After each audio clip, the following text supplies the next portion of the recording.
Bonjour à tous, aujourd'hui je vais vous apprendre à comparer des nombres et à classer des nombres.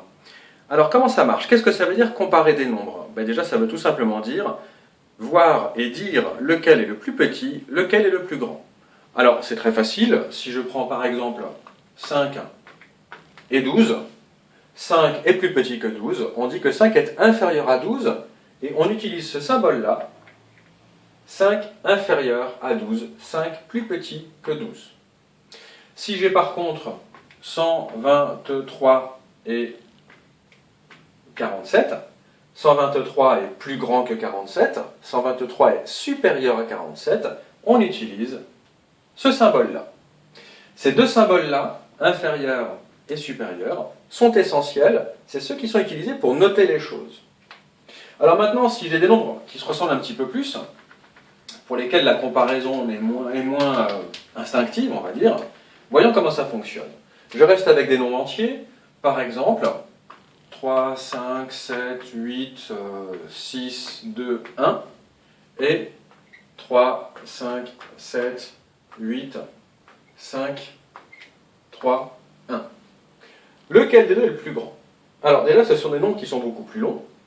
On a ici des millions, 3 millions et quelques, 3 millions et quelques. On va, pour pouvoir les distinguer et dire lequel est le plus grand, lequel est le plus petit, on va commencer par la gauche et on va avancer colonne par colonne. Le chiffre des unités de millions, 3, est le même. Le chiffre des centaines de mille, 5 et 5, c'est le même. Le chiffre des dizaines de mille, 7 et 7, c'est le même. Le chiffre des unités de mille, 8 et 8, c'est le même. Donc pour l'instant, on ne peut toujours pas dire lequel est le plus grand, lequel est le plus petit. Passons maintenant au chiffre des centaines, 6 et 5. Ah, là il y a une différence. Dès qu'on repère une différence, en partant de la gauche, c'est tout simplement celui qui a le plus grand chiffre, ici 6 est plus grand que 5, c'est celui qui a le plus grand chiffre qui sera le plus grand. Et donc 3 578 621 est supérieur à 3 578 531. Donc vous avez vu, on part de la gauche et on avance, et dès qu'on trouve un chiffre différent, on regarde celui qui a le plus grand, et c'est lui le nombre le plus grand. Voyons ce qui se passe maintenant si nous avons des nombres décimaux. Si j'ai par exemple 3,57 et 3,495. Évidemment, ces deux nombres décimaux ont la même partie entière, donc ce n'est pas avec la partie entière qu'on va pouvoir les distinguer. Si jamais ils avaient eu des parties entières différentes, celui qui avait la partie entière la plus grande, bien sûr, était le nombre le plus grand. Alors ici, il faut faire attention à un piège. On peut facilement tomber dans le piège suivant, qui est de se dire que 57, c'est plus petit que 495, donc 3,57 serait plus petit que 3,495. Et pourtant, c'est pas ça. C'est pas ça parce que si on continue de prendre chiffre par chiffre, on va se rendre compte de l'erreur.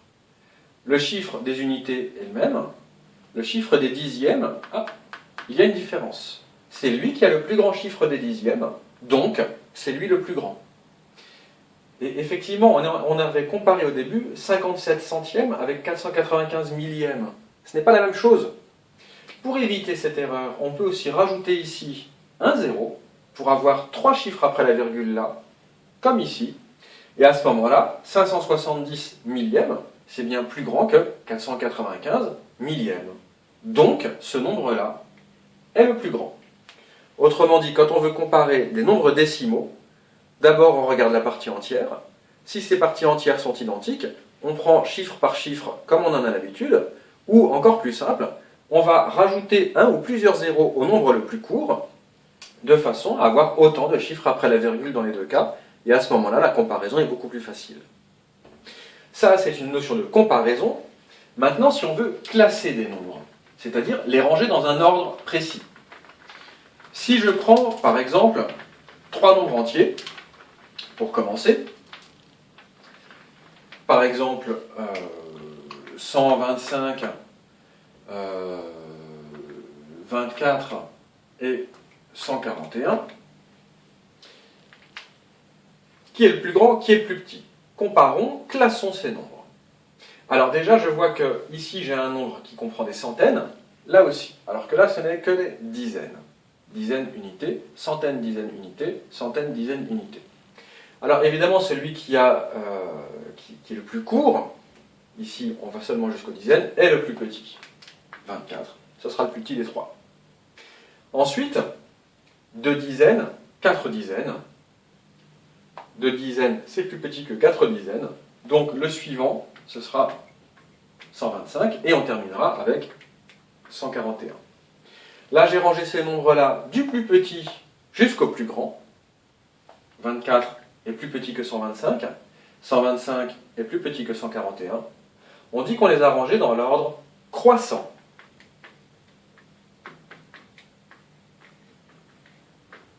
Donc ça, c'est vraiment important à retenir. L'ordre croissant, c'est du plus petit au plus grand. Ça monte. C'est comme la croissance des enfants. Si au contraire, on avait mis dans l'autre sens, c'est-à-dire du plus grand, 141, puis 125, puis 24, donc du plus grand au plus petit, 141 est plus grand que 125, qui est plus grand que 24, là on dit qu'on range les choses dans l'ordre décroissant. L'ordre décroissant descend. Vous voyez, c'est vraiment simple. Et bien évidemment, si les nombres sont un petit peu plus compliqués, s'il y a des virgules ou autre, le principe reste le même. Voyons voir la dernière situation quand même que je voudrais vous présenter. Je vais mettre 4 nombres. Et on va, par exemple, les mettre dans l'ordre croissant. Alors, ces nombres seront 12,5, 12,331, 2,7, et puis moins 4,3. Ah, là tout d'un coup, j'ai introduit un autre nombre, un autre type de nombre, un nombre négatif. Alors ici, on a donc 4 nombres, il y en a 3 qui sont positifs et un qui est négatif. Alors là, c'est relativement simple pour commencer. Le nombre négatif est forcément plus petit que les nombres positifs. Si par exemple, on pense à des températures, quand il fait moins 4 degrés, c'est plus bas que quand il fait 2 degrés, évidemment, ou 12 degrés, ou encore 12 degrés.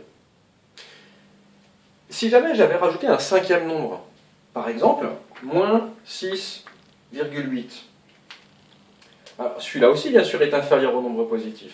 Mais entre ces deux-là, lequel est le plus grand? Lequel est le plus petit? Repensez encore aux températures. S'il fait moins 6 degrés, est-ce que c'est plus bas ou est-ce que c'est plus haut que s'il fait moins 4 degrés? Bien sûr que c'est là que la température est la plus basse. C'est lui le plus petit. Moins 6,8, c'est plus petit que moins 4,3. Maintenant, je regarde les autres. Les parties entières 12, 12, 2, c'est lui qui a la plus petite partie entière, donc 2,7. Puis 12,5, 12,331, celui-là est beaucoup plus court, mais attention, 5 dixièmes, 3 dixièmes, c'est lui qui a le plus de dixièmes, c'est lui le plus grand. On s'en rend compte aussi en rajoutant 2 zéros pour avoir 3 chiffres après la virgule, comme ici, et 500 millièmes, c'est bien sûr plus élevé que 331. Donc 12,5 vient 12,331 vient ici, et enfin 12,5. Voilà, vous savez comparer deux nombres, vous savez classer dans l'ordre croissant, c'est-à-dire du plus petit au plus grand, et dans l'ordre décroissant, autrement dit du plus grand au plus petit. Enfin, on a vu les symboles inférieurs et supérieurs. Autrement dit, vous avez tous les outils nécessaires pour faire les comparaisons et les classements qui peuvent vous être demandés. Moi, il ne me reste plus qu'à vous dire à très bientôt dans de prochaines vidéos, et d'ici là, je vous dis au revoir.